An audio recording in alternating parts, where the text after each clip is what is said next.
Hello again. We have a new participant in our video series here with my good friend Fadi, who's an amazing cook, by the way. So tonight we did something we do once in a while, which is he makes an amazing meal and I try to contribute some wines that we can discover and enjoy together. So that's what we're gonna comment with you on tonight. And we have two wines, a white and a red, and they both are, reasonably interesting. So we're gonna get into both one after the other. The white I chose because to go with a risotto made with mushrooms and truffles and sort of a rich earthy tone. And I picked a Jura wine, a Savagnin Sous Voile. Sous Voile, yes. And we're gonna talk about this a little bit. That I thought would go really well with this. And Savagnin by Jean-François Ganevat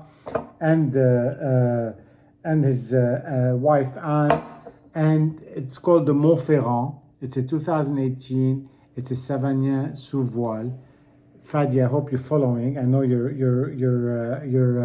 trying not to participate here, but that's okay. I'm just so excited to be here. Yeah, and so the Savagnin we discussed before in some of our videos, but the sous voile is the method where they don't really top up the barrel. So over time, there's a little bit of a voile or a veil that forms at the surface of the wine, and it gets oxidized, and it creates a different layer of complexity and oxidation and even minerality that you don't see in normal wines. And that's something I was excited to share with Fadi about this, and we're going to talk a little bit about that. Then we'll get to the red later. So here we are. This is Savagnin. Cheers. Cheers. As you can tell already, the color is very unusual. It's very dark. For a Chardonnay, it's very. It's not a Chardonnay, so it's that's how you know that it's kind of different, because it's deeper, it's yellower, it's a little bit more straw. And this is the as we discussed before, this is the grape that they make vin jaune with and vin de paille. So it's really a little more golden and a little bit more straw-like. On the nose, in fact, you had some comments earlier about the nose. So there was a lot of apricots, and it has a very high alcohol content. It's very nosy. So we're talking 14% alcohol here. This is still a reasonably young wine for these kinds of wine. It has a lot of body to it, so it kind of blends quite well with the mushrooms. It does have some earthiness on top of it's kind of fruit and earth, and it's got this oxidized metallic taste that you find in these wines. Makes you think more about almost like a brandy. And one thing you said earlier that I find very interesting is you really have a very strong note of figs. A lot of figs. In the mouth. Exactly. And that's the figs are kind of funny because you've got the fruit, but you've got also the prickliness of the little, obviously the seeds in the figs, and it's kind of this interesting bubbliness that prickles the tongue.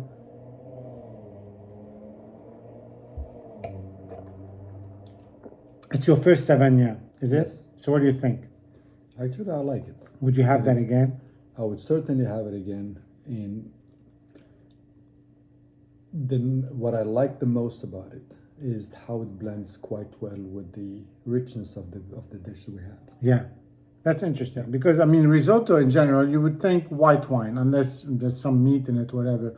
But even when you say white wine, there's a pretty broad range. Correct. Of white wines you can have. I don't know that it would go necessarily with a very crisp, very sort of clear Chardonnay. It would not. That's the beauty of this kind of wine, because it does have a lot of character to it. It feels fresh, but at the same time it has a lot of body, and it does blend quite nicely with the fruitiness that it has. It just kind of tames down the fattiness of a rich risotto, which had cheese, it had butter, it had oil, it had truffle oil, it had mushrooms. So it's really, I think it was, I'm glad we tried it together, because hopefully this is something that Fadi will want to try again. Yeah. Here we are. So that was the white.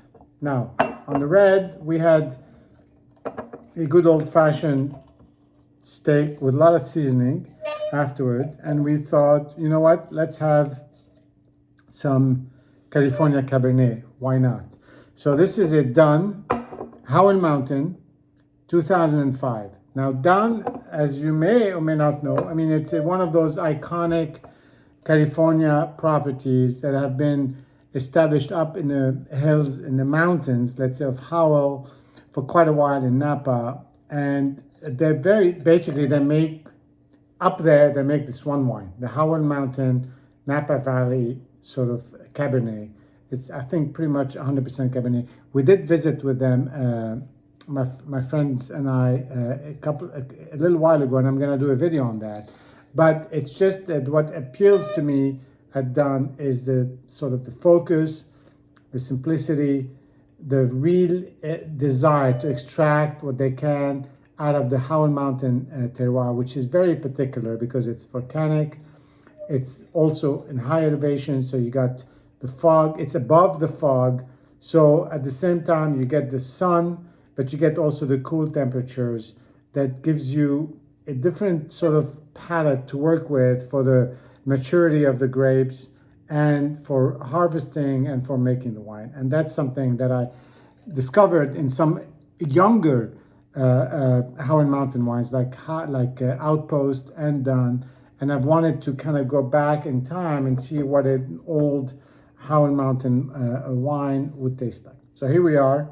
This is the 2005 Dunn Howell Mountain. What do you have to say on the nose? Well, you talked about the terroir, and it has a lot of earthiness. You can feel the earth in the nose as well as in the palate.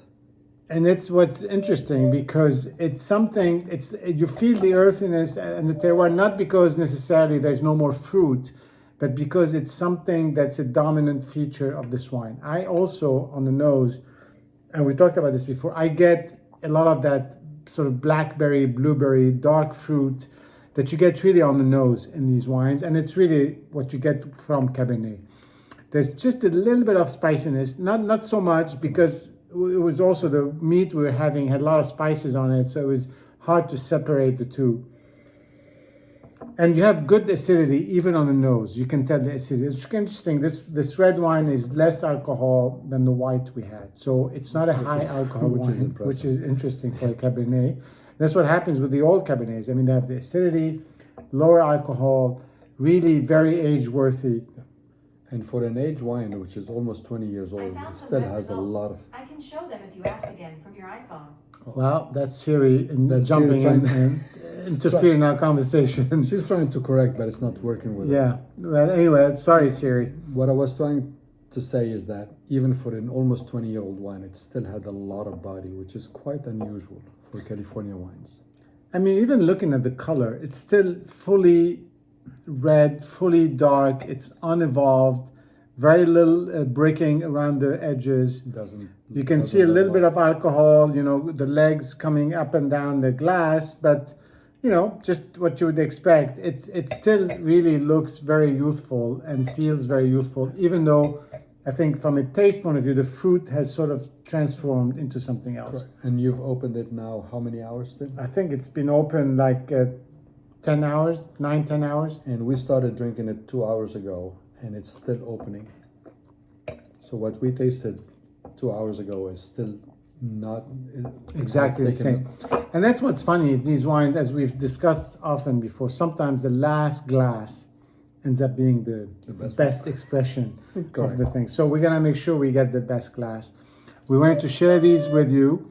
This is an experience we've sort of had together, and we've tried to kind of, you know, share our impressions and our comments on the wine. And we had a very good experience, you know, doing that with the food by our big chef here. Cheers. Dr. Fadi. Anyway, cheers and see you soon.